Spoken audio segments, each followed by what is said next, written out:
오늘 예배 자리는 주님이 주님 되심을, 하나님의 본질을 우리가 노래하는 자리입니다.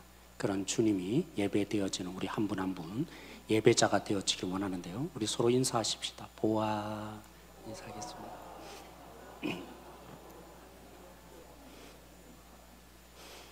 네, 말씀을 준비하는데 제가 6살 때가 떠올랐습니다. 아마 6살 때였던 것 같습니다.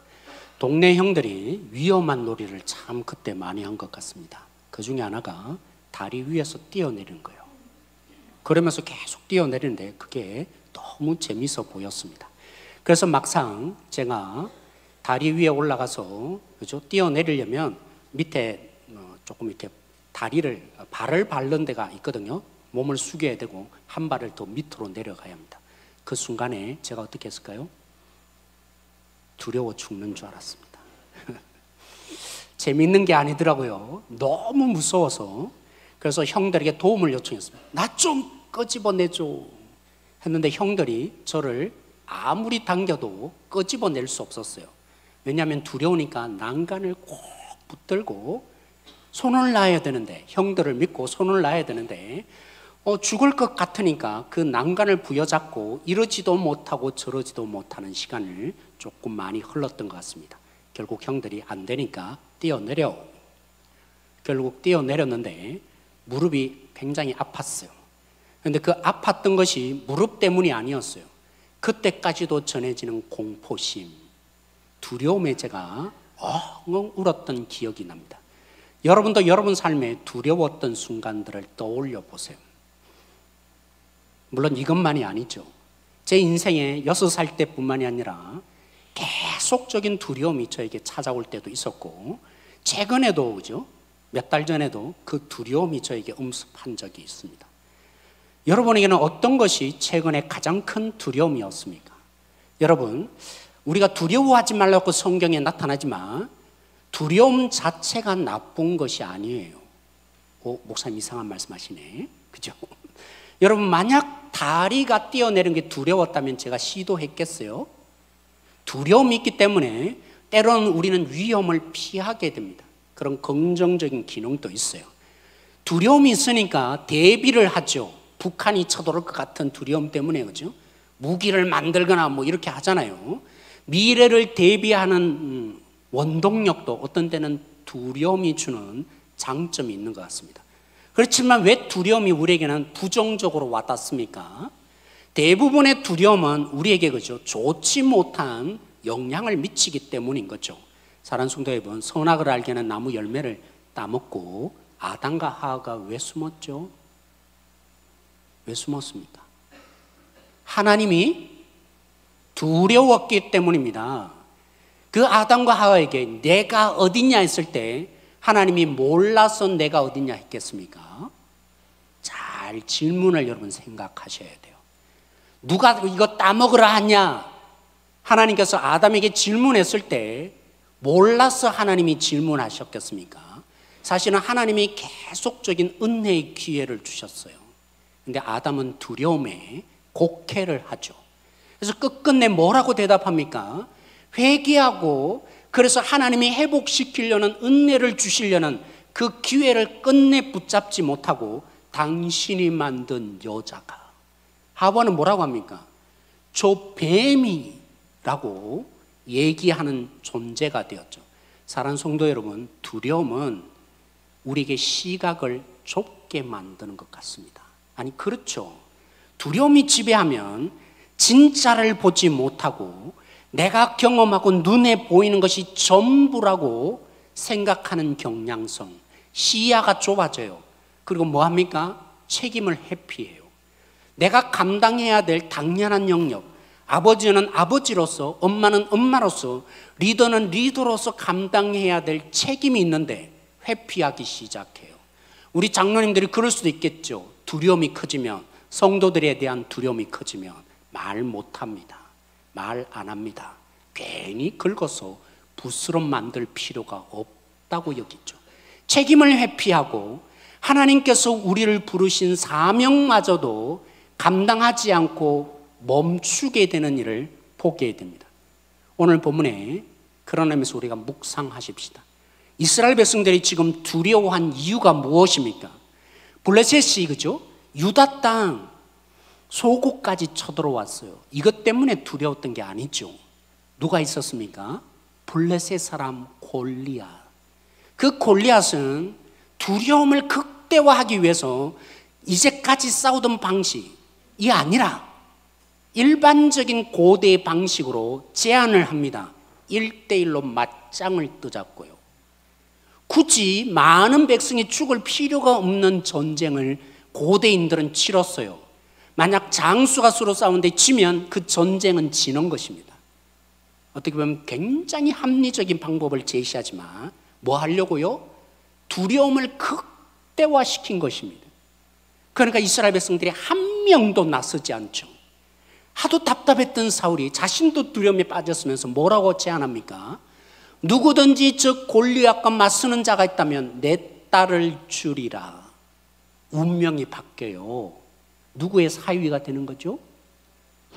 왕의 사위가 되게 해주겠다고 하는데도 아무도 나서지 않을 정도로 그들이 두려움에 빠져 있습니다. 골리앗이 계속적으로 싸우자 한 게 아니죠. 모욕에 모욕을 줍니다. 가끔 그럴 때가 있잖아요. 지렁이도 뭐 한다고요? 밟으면 꿈틀하는 법입니다. 가장 꿈틀하도록 지렁이를 밟았는데 골리앗 입장에서 그런 거죠. 모욕에 모욕을 주는데 확 돌 수 있어요. 화가 나면 현실을 파악하지 못하고 그러려고 계속 모욕을 주는데도 그들은 한치도 나서지 않는다. 두려움이 너무나 컸으니까요. 우리 11절 말씀 의도적인 표현이 오늘 그래서 등장하는데 같이 한번 읽어보도록 하겠습니다. 11절 말씀 읽겠습니다. 시작. 사울과 온 이스라엘이 블레셋 사람의 이 말을 듣고 놀라 크게 두려워하니라. 이스라엘 백성들 속에 사울이 포함됩니까? 안 포함됩니까? 안 포함돼요? 아니, 사울은 이스라엘 백성 아니에요? 이스라엘, 온 이스라엘, 그냥 이스라엘 말고요. 온 이스라엘이라고 표현했는데 그러면 사울도 포함될 겁니다. 그런데 성경은 그렇게 기록하지 않고 사울과 온 이스라엘 백성이 크게 두려워했다고, 사울도 두려워졌다 일부러 언급합니다. 왜 그럴까요? 왜 우리에게 사울을 지금 보게 할까요? 그 다음 우리 자막을 한번 넘겨줄까요? 그러면서 그 앞부분에 골리앗이 가진 무기 체계를 우리에게 보여줍니다. 일단 키 몇 미터일까요? 제가 계산해 보니까 2m 72cm입니다. 거의 3m 되는 거죠. 일반 집 거죠. 아마 천정에 지금 닿을 거예요. 만약 골리앗이 여러분의 집에 들어선다면 그런 키예요. 근데 여러분 사울을 처음에 하나님이 왕으로 세우심에 저자 사무엘상에 분명히 얘기했어요. 모든 백성이 자기 어깨 밑에 있다. 기억나시죠? 처음부터 암시를 했다고. 사울이 어떤 존재인지를 괜히 키 얘기를 한 게 아닙니다. 오늘 골리앗의 그 키에 맞짱을 뜰 유일한 자가 누구예요? 사울인 것입니다. 또 제가 대입해 봤죠. 사울이 두려워서 결국 다윗이 나서게 되는데 그 다윗에게 자신의 군복을 입혀봤다. 그러면서 뭘 사게 되었는지 하나하나 기록해요. 골리앗의 무기와 거의 견줄 만한 무기들입니다. 여러분, 이스라엘은 진짜 칼이 없어요. 이스라엘은 아직 청동기도 겨우 왔는데 골리앗은 철제 무기를 사용하는 겁니다. 그래서 성경에 여러분 사무엘서 보면 사울과 그의 아들 요나단만 칼이 있었다라고 표현합니다. 여러분, 누가 전쟁해야겠습니까? 그래서 더 우습게 우리에게 보여주는 거죠. 다윗이 입어본 그 사울의 갑옷과 그 사울의 칼이 사실은 칼을 가졌던 그 무기를 가졌던 골리앗과 맞짱을 뜰 수 있는 자가 사울이었음이 보여집니다. 그리고 하나님이 왜 사울을 기름 부어 세웠습니까? 왜 왕이 되었다고 했죠? 처음부터 하나님이 사울을 세울 때 하나님은 사명을 주었습니다. 골리앗의 손에서 이스라엘을 구원하기 위해서 하나님이 그를 엮고 그 지위를 준 거죠. 하나님의 사명. 사울은 깡그리 잊어버립니다. 두려움에 지배당하다 보니까 내가 뭘 위해서 왕이 되었는지 한치도 생각하지 않습니다. 그래서 성경은 의도적으로 계속적으로 말합니다. 여러분, 블레셋 사람 골리앗이라고 4절에 표현했어요. 그러면 계속적으로 골리앗이라고 표현하면 됩니다. 그런데 23절에 딱 한 번 골리앗이라고 표현하고 그 다음에는요 계속적으로, 특별히 다윗이 싸울 때 골리앗이라고 표현하지 않아요. 블레셋 사람, 블레셋 사람, 블레셋 사람이라고 얘기합니다. 사울도 두려워서 자신의 사명도 잊게 만드는 그 절체절명의 다윗을 군인으로 나서게 되었는데, 여러분 다윗을 한번 비교해 보았습니다. 다음 장면 있죠. 제가 챗GPT를 처음으로 한번 사용해 봤어요. 정보를 넣고 골리앗을 그려달라고 했습니다. 그러니까 저렇게 그려줬어요. 처음에는 이것보다 더 험상 깊고 그죠? 너무 극대화돼서 제가 현실감 있게 좀 그려줘 하고 이렇게 하니까 이렇게 그려줬어요. 아마 이렇게 보이나 봐요. 사랑하는 성도 여러분, 골리앗은 4가지 방어 체계를 가지고 있습니다. 첫째는 뭡니까? 노투구를 쓰고 있습니다. 그리고 갑옷을 입었는데 비늘 갑옷이라는, 칼이 잘 안 들어가요.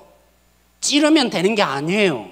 칼을 아무리 베더라도 몸에 거의 상처가 남지 않는 갑옷을 입었는데 그 무게가 몇 킬로일까요? 57kg.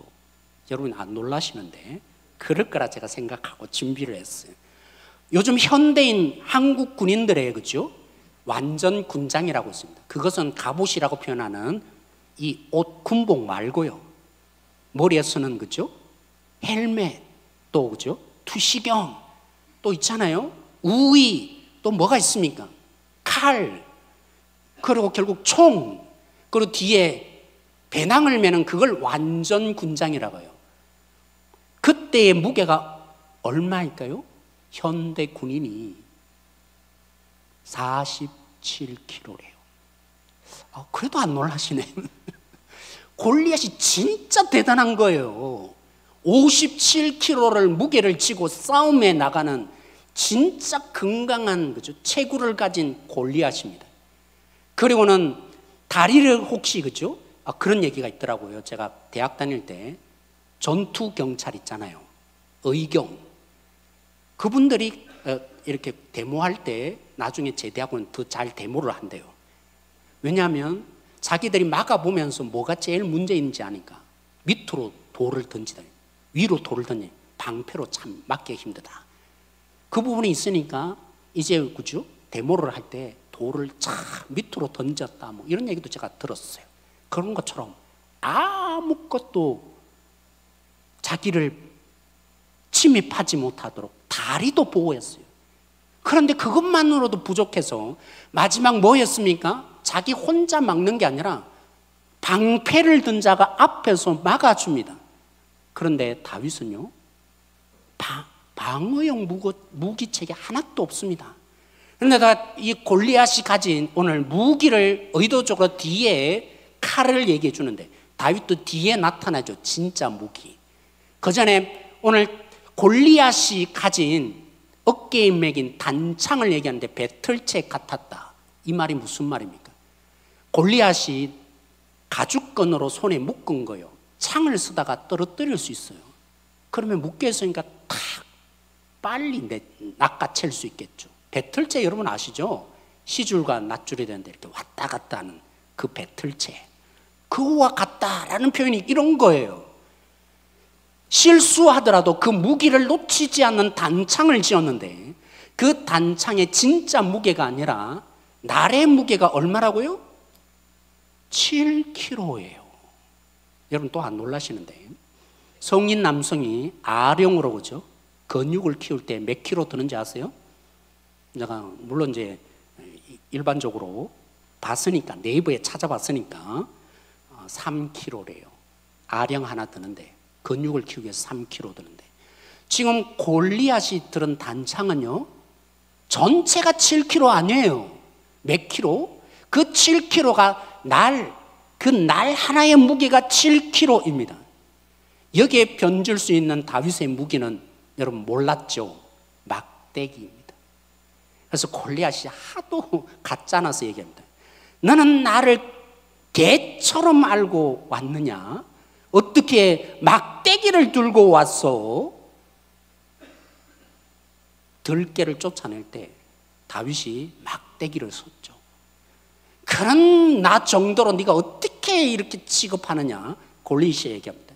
그 실제로 얘기 안 하다가 마지막에 다윗이 무기 하나 없어서 찔러 죽였던, 목을 베었던 그 칼, 여기에 대비되는 다윗이 가진 무기는 뭡니까? 여러분이 물맷돌이라고 알고 있는, 그것도 원래 없었어요. 냇가에 가서 돌 5개, 그게 칼이라고, 공격하기 위해서 세운. 여러분들이 좀 느끼셔야 되는데, 다윗은요 계란으로 지금 바위치기 하고 있는 거예요. 목사님 말씀대로 어떻게 살아요? 맞아요. 지금 다윗이 그 꼴이에요. 싸움이 안 되는 게임, 반드시 질 수밖에 없는, 다 알죠. 사울도 알고 백성들도 아니까 아무리 좋은 대접에, 그죠, 사위가 된들 뭐합니까? 나 죽어버리는데. 그러니까 나서지 않는 이 전쟁에 다윗이 결국 나서게 됩니다. 왜 나섰습니까? 개죽음을 당하는 처지인데. 여러분 이긴 걸 다 아니까 그런데 오늘 다윗이 나서는 이유를 오늘 본문에 말하기 시작합니다. 다윗은 너는 싸움하면서 외치죠. 골리앗 너는 칼과 창과 단창의 무기로 너를 믿지만 나는 누구를 믿는다고요? 함께 하시는 하나님을 믿어. 나와 함께 하시는 하나님이 역사하신다면 이겨. 계란으로 바위치기지만 내 속에는 하나님이 계셔. 우리 용성제, 하나님이 함께 하시면 승리하게 될 겁니다. 여러분 잘 모르시겠죠? 네, 믿으시기 바랍니다. 여러분 삶에 무엇이 능력입니까? 여러분의 지식, 여러분들이 힘으로 생각하는 그 어떤 것이 있을 것입니다. 그리스도는 세상을 살아가며 그것으로 살아내지 않습니다. 오늘 다윗이 보여주고 있어요. 우리의 인생에 찾아오는 수많은 골리앗 속에 우리는 상식적인 수준에서 전쟁을 해요. 상식은 뭡니까? 이왕이면 좋은 무기, 빨리 죽일 수 있는 무기, 능력 있는 무기를 택하죠. 왜 하나님이 오늘 다윗을 보여주는 겁니까? 오늘 우린 그렇게 살거든요. 얼마나 지식이 있느냐, 얼마나 가졌느냐, 또 그것으로 자랑하잖아요. 그게 능력이라고 생각하니까. 하나님이 함께 하느냐 마느냐의 전쟁이 그리스도인에게 있습니다. 우리의 진짜 골리앗은 힘의 논리가 아니에요. 여러분들이 마주치는 수많은 인생의 문제들 속에 과연 여러분의 선택은 하나님이 함께 하시는 선택이냐, 이게 달린 거죠. 하나님이 함께 하시면 될 거라지만 나는 하나님이 함께 하신 그 선한 뜻을 선택하지 않아요. 그러면서 우리는 뭐라고 해요? 하나님 함께 해주세요. 거룩하신 하나님이 하나님의 뜻이 아닌데 어떻게 함께 합니까? 제가 더 적용했어요. 우리의 진짜 인생에 승리가 어떻게 달려 있습니까? 적어도 그리스도인이라면 하나님이 함께 하느냐 아니냐의 전쟁 속에 여러분이 뛰어드셔야 합니다. 그리고 여러분의 인생에 때론 가게가 잘못되어지고 자녀들이 무너지고 건강이, 그죠? 암에 걸리기도 하고 무너질 때 하나님이 함께 하셔야 합니다. 하나님이 함께 해달라고 요청하세요. 그 기회가 되어질 때 여러분들은 가장 큰 은혜를 덧입게 될 것입니다. 두 번째로 다윗이 말하죠. 내가 이 일로 살아계신 하나님을 증명하리라. 다윗이 왜 이 전쟁에 뛰어들었습니까? 가장 불가능할 때일수록 우리는 오해를 해요. 내가 하나님과 협력해서 뭔가를 이루는 것처럼. 그래서 우리는 자랑하잖아요. 내가 기도 열심히 했더니만 복을 주셨다고. 내가 이렇게 헌금 많이 했더니 복을. 결국에는요, 하나님이라는 이름을 넣어서 자기를 드러내는, 저는 뻔히 보여요. 간증의 많은 부분들이 결국엔 하나님을 드러내는 것 같지만 자기를, 그래서 하나님 아세요. 아브라함에게 왜 100세의 아들을 주셨을까요? 약속하신 대로 75세 주셔도 돼요. 85세 주셔도 돼요. 98살에 주셔도 돼요. 모든 것이 다 끊어지고 결국에는 아브라함이 고백하게 됐죠. 하나님만이 가능하였다. 하나님의 살아계심을 언제 가장 정확하게 드러냅니까? 여러분들이 불가능하다고 생각할 때, 안 된다고 했을 때 하나님이 살아계심을 가장 증명할 수 있습니다. 가장 불합리하고 가장 불공평하며 이 땅 가운데 내가 뭔가를 하나 해야 된다고 생각할 때 오늘 하나님이 가장 증명될 것입니다. 그래서 여러분 말하잖아요. 위험한 기회. 위기는 기회입니다. 하나님이 하나님 되심을 여러분 속에, 저 속에 가장 완벽하게 하나님의 영광 받을 수 있는 가장 온전한 기회는 위기의 순간입니다. 불가능한 순간입니다. 그때 하나님만이 하실 때 우리는 하나님이 하셨다고만 고백하게 될 겁니다. 내가 기도했으니까 이렇게 되더라. 이런 어줍지 않은 거죠. 제안을 내어놓고 성공할 수 있는 비결을 내놓는, 하나님은 온데간데 없고 우리가 어떻게 하면 이길 수 있는 방법을 제안하는 그런 어처구니 없는 일을 하지 않게 될 것입니다. 하나님은요, 언제 하나님다워하십니까? 가장 불가능할 때, 가장 불합리하며 가장 소망 없을 때 하나님은 하나님이심을 드러내십니다. 다윗이 그 일을 하겠다는 거예요. 다윗이 뭔가 능력이 있었어요? 다윗이 용감해서 그렇다고요? 다윗이 순종해? 아니에요. 오늘 본문이 계속적으로 대조하는 것은 다윗은 할 수 있는 게 아무것도 없었다. 생각해 보라고. 가장 소망이 있는 사울도 게임이 안 되는데 다윗이 어떻게 이기겠냐고. 그게 오늘 본문이 대조하며 보여주고 있는 핵심이에요. 여러분들이 절망적입니까? 여러분들의 삶이 너무 억울합니까? 그때야말로 살아계신 하나님을 여러분을 통해서 나타낼 기회가 되는 것인 줄 받아들이십시오.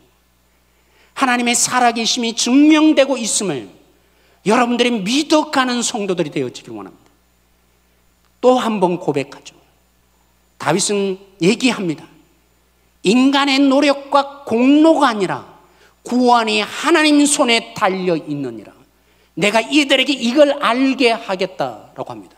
그래서 전쟁에 뛰어들었대요.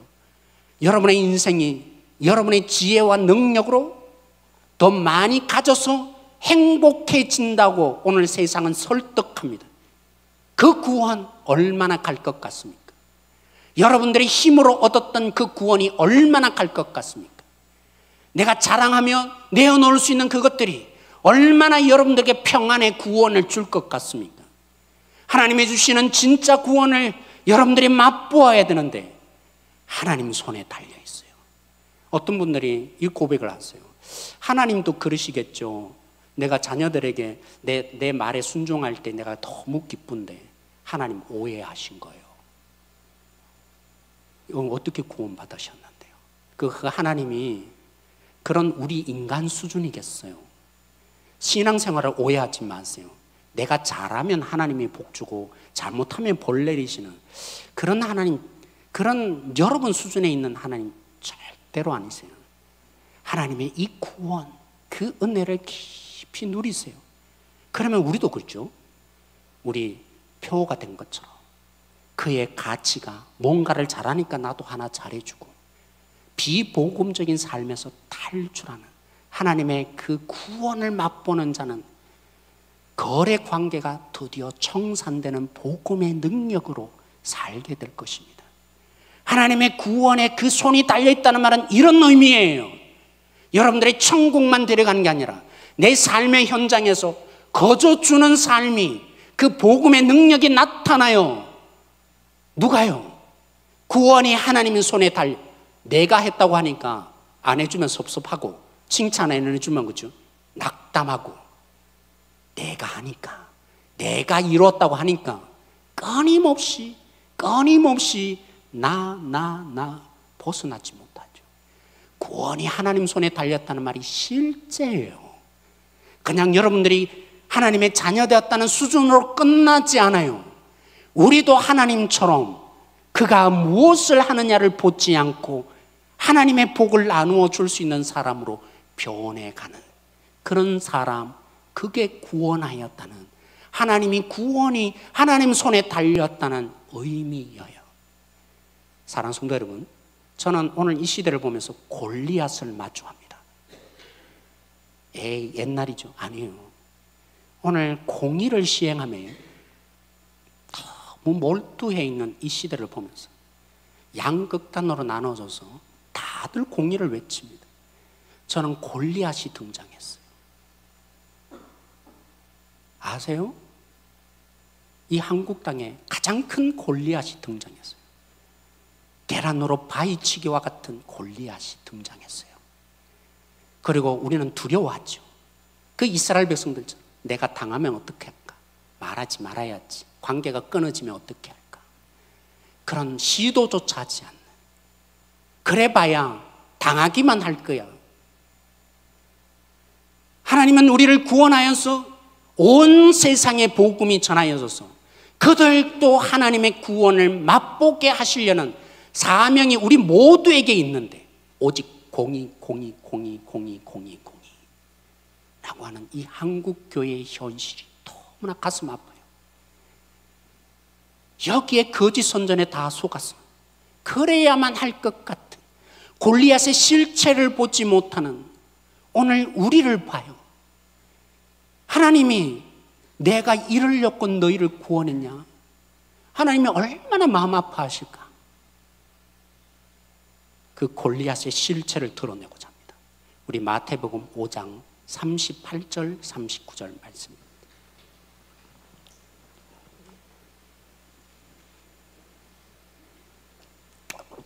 마태복음 5장 38절 39절 같이 읽겠습니다. 시작.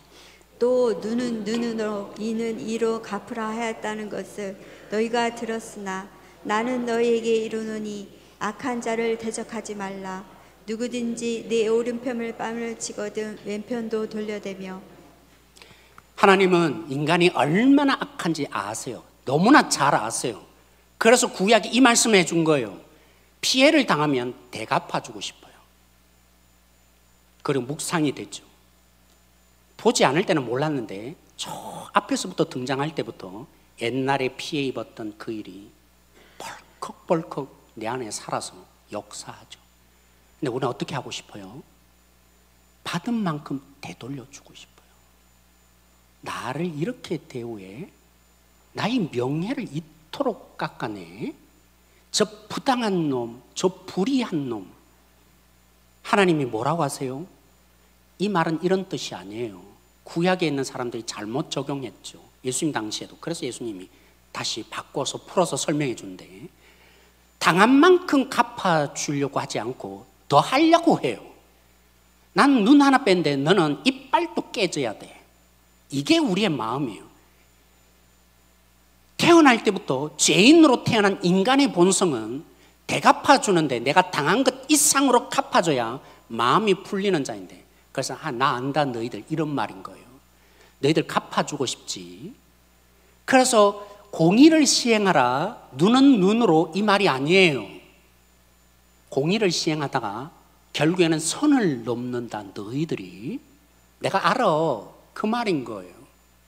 공의를 잘 시행하라는 말이 아니라 공의를 결국 시행하다가 우리는 우리의 한계를 뛰어넘는 하나님 노릇을 해요.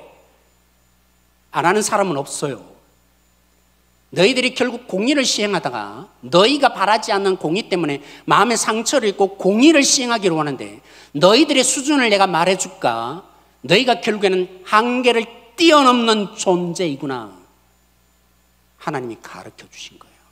이는 이라는 말이 이를 부딪혔으니까 너 눈은 빼지 말고 이를 부러뜨려라, 그런 말이 절대로 아니에요. 근데 이스라엘 백성들이 오해하고, 그죠? 너 이 하나 부러뜨리니까 나 이 하나 부러뜨릴게. 이렇게 공의를 시행했던 거죠. 그래서 예수님이 다시 말씀해줘요. 하나님의 말씀한 의도는 그거 아닌데 너희들 어떻게 이렇게 시행해? 내가 다시 말해줄게 라고 하나님의 은혜를 부음받고 자격 없는, 그죠? 하나님이 거저 용서하시며 원수된 우리를 그 아들을 내어주시며 사랑하시며 자격 조건을 논하지 않고 얼마나 잘하느냐 이것 보지 않고 원수까지 된 우리에게 그 사랑으로 우리를 살려내신 그 은혜를 받아서, 그래서 거기에 반응하는 그리스도인은 이제 이렇게 사느니라. 아시잖아요. 오른쪽 뺨을 때리거든 왼쪽 뺨을 돌려대라고. 하나님의 은혜가 네 안에 있고 네가 그런 은혜를 받았다면 너를 인간도 취급하지 않았어. 손등으로 너를 때릴 때, 너는 인간도 아니다라고 모욕을 줄 때 너의 왼쪽 뺨도 돌려대야 하지 않겠냐. 탐심이 가득해서, 이게 없는 얘기가 아니에요. 예수님이 극단적으로 표현한 게 아니죠. 아모스 시대에 공의를 외쳤던 아모스가 얘기했어요. 부자들이 가난한 자의 머리에 있는 티끌도 탐내는 시대가 되었다. 예수님도 똑같이 말씀하셨죠. 너희들의 속옷을 빼앗고자 할 때, 그것도 권력의 힘으로 합법적으로 빼앗아갈 때, 여러분 이스라엘에서 속옷이 뭡니까? 얼마나 더러워요. 이건 가져갈 수 없는 거예요. 진짜 말도 안 되는 하찮은 것까지도 다 빼앗아갈 때 뭐 하라고요? 겉옷을 줘야지. 겉옷이 뭡니까? 가난한 자 입장에서 이건 말이 안 돼요.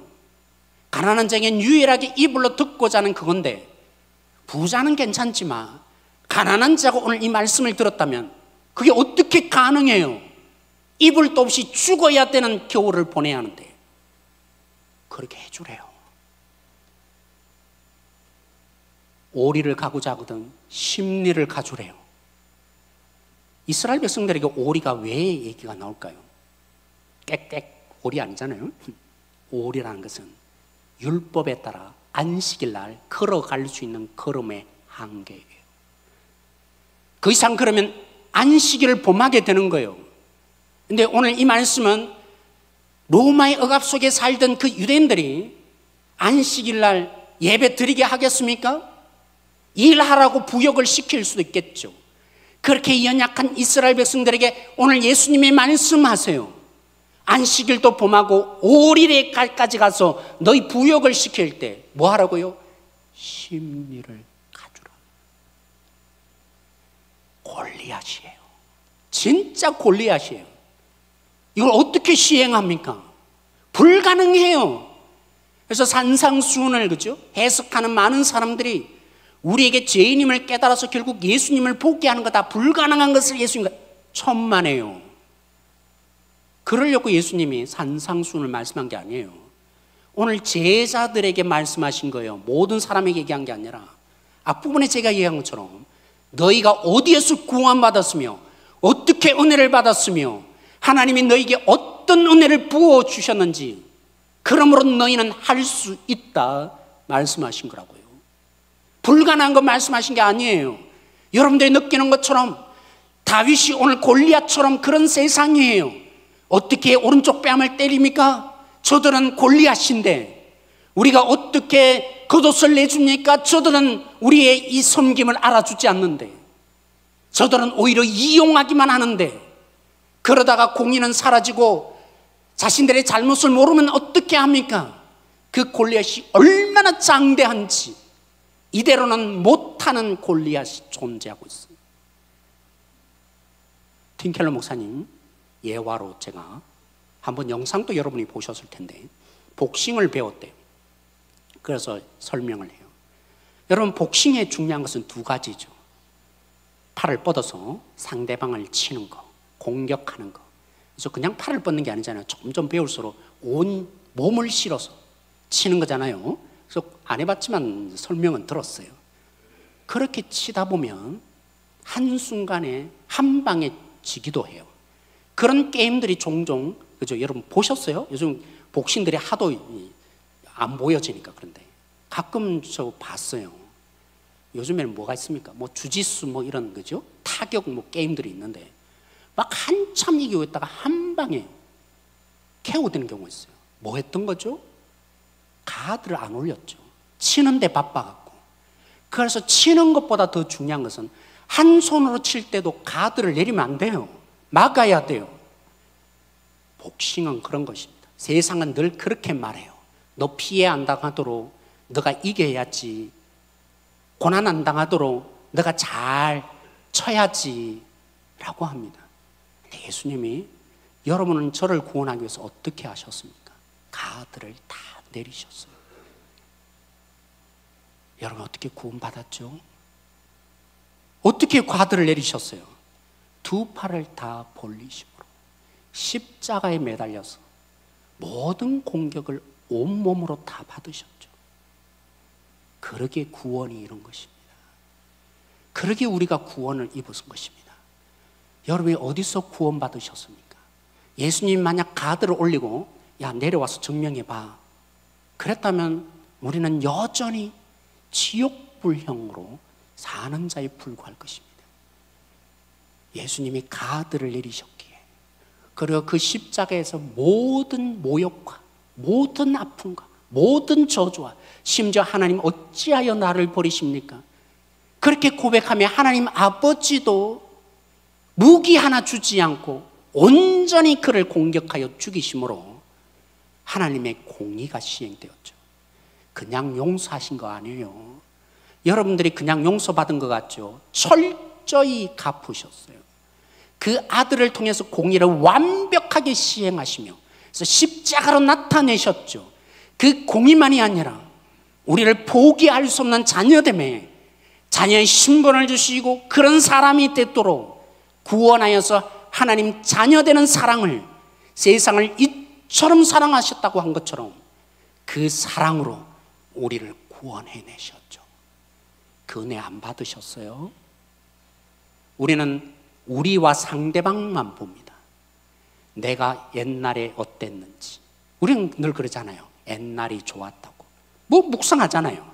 옛날에 이랬는데. 근데 그거 중요하지 않아요. 구원을 묵상하셔야죠. 하나님이 어떻게 구원하셨는지. 진짜 중요한 예수님은 안 묵상하고 옛날에 이렇게 좋았더라. 그거 진짜 아무것도 아닌데. 그걸로 우리는 살아요. 진짜 묵상해야 될 것은 나를 어디서 건지셨으며 어떻게 가드를 내리시고 모든 방어 체계를 열어놓으시고 나 공격해라 나 죽을게. 예수님은 죽기 위해서 그죠? 상을 뒤엎으신 거예요. 성전을 청결한 게 아니라 그들이 미움받아 죽이라고 마지막 순간에도 자기를 죽이게 하고자 그래야만 구원이 이루어지니까요. 지난주 말씀에 이어서 할까요? 죽어야 살아요. 죽지 않고는 안 살아요. 우린 그러고 싶잖아요. 상처 안 받고 싶잖아요. 대갚아 주고 싶잖아요. 방어하고 싶잖아요. 그렇게 살면 상대방도 못 살리고 나도 못 살아요. 세상은 끊임없이 유튜브를 통해서 수많은 선전을 통해서 이렇게 해야 이겨. 이렇게 대갚아 주어야 승리해. 오늘 말씀이 진짜 말씀. 불가능한 골리앗 앞에 우리가 무엇을 해야 하겠습니까? 창과 칼과 단창으로 전쟁한 골리앗처럼 오늘 세상은 힘을 가져라, 능력을 가져라, 이름을 가져라고 그래야 승리할 수 있다고 외치는 이 세상 속에 여호와의 이름을 드러내십시다. 나는 여호와의 이름으로 내게 나아가노라 한 것처럼 혈과 육의 전쟁을 멈추시고 하나님의 구원의 그 승리를 보여주는 하나님의 본질이 사랑이라고 십자가에 드러냈듯이 십자가의 방식으로 살아가십시다. 섬김의 고마움을 모르죠. 섬겨주면 당연한다고 여겼죠.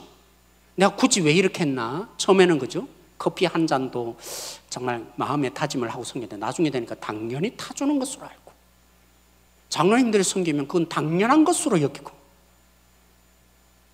한치도 몰라줘요. 그리고 큰 소리 쳐야 되죠. 가만히 있으니까 가만히로 보인다고 한 것처럼 이기는 방법은 큰 소리라고 말해요. 불가능해요. 그러니까 살아계신 하나님을 보여줄 수 있죠. 세상이 말하는 그 논리에 불가능한 이 십자가의 방식 연약해지고 섬기느라 낮아지고 한치도 알아주지 못하는 변화가 없죠.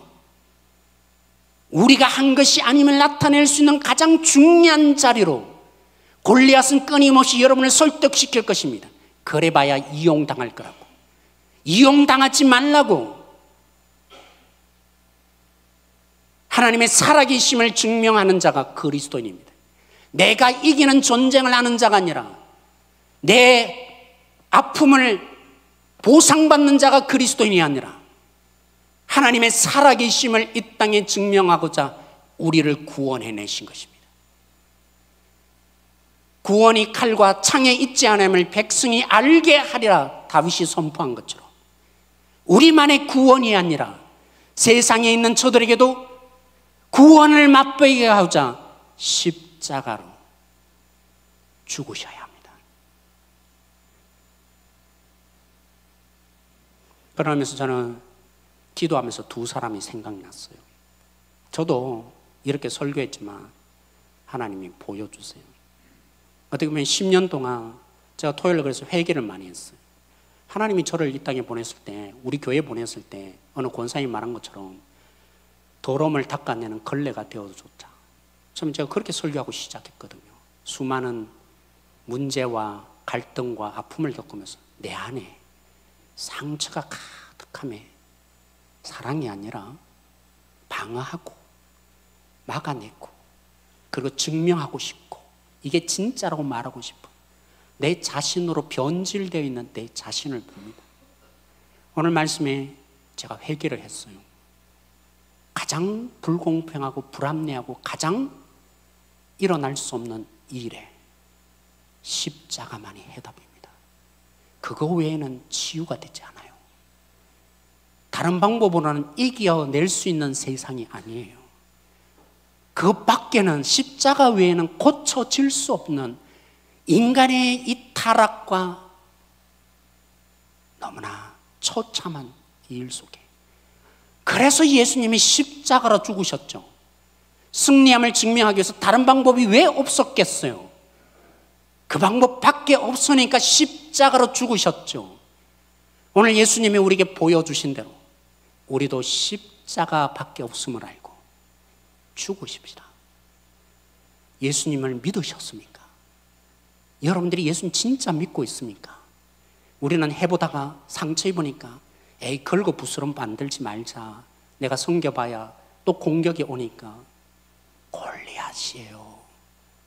우리를 설득시키는 이 골리앗 앞에 여러분들이 해서는 안 되기에 하나님이 살아계심을 증명할 기회, 하나님이 하셨다는 걸 증명할 기회, 그 십자가를 붙들며 주님이 여러분들을 어떻게 살리셨는지 그 복음으로 돌아가며 예수님을 부여잡고 오늘 또 안되면 주님의 긍휼이 필요합니다.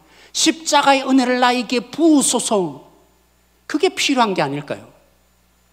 마태복음 5장 16절 말씀 같이 읽고 기도하겠습니다. 마태복음 5장 16절 말씀입니다. 같이 읽으면 시작. 이같이 너희 빛이 사람 앞에 비치게 하여 그들로 너희 착한 행실을 보고 하늘에 계신 너희 아버지께 영광을 돌리게 하라. 그래서 하나하나 율법과는 다른 하나하나 설명함에 한 예를 제가 들었죠. 우리는 대갚아 주려고요. 불의함에 대갚아 주려고 해요. 착한 행실이 아니에요. 공의를 시행한다고 알까요? 인간은 악해서요. 공의를 시행하면 또 다른 불합리함으로 대갚아 주게 돼 있어요. 우리는 설득당해요. 저들이 악함을 내려놓지 않을 거야. 그래서 더 큰 힘으로 눌려버려야지. 세상의 방식 그것으로는 치유가 일어나지 않아요. 오늘 하나님의 이 말씀 앞에 서기를 원합니다. 너희의 착한 일시 오른쪽 뺨을 때리면 왼쪽 뺨도 들리는 착한 행실.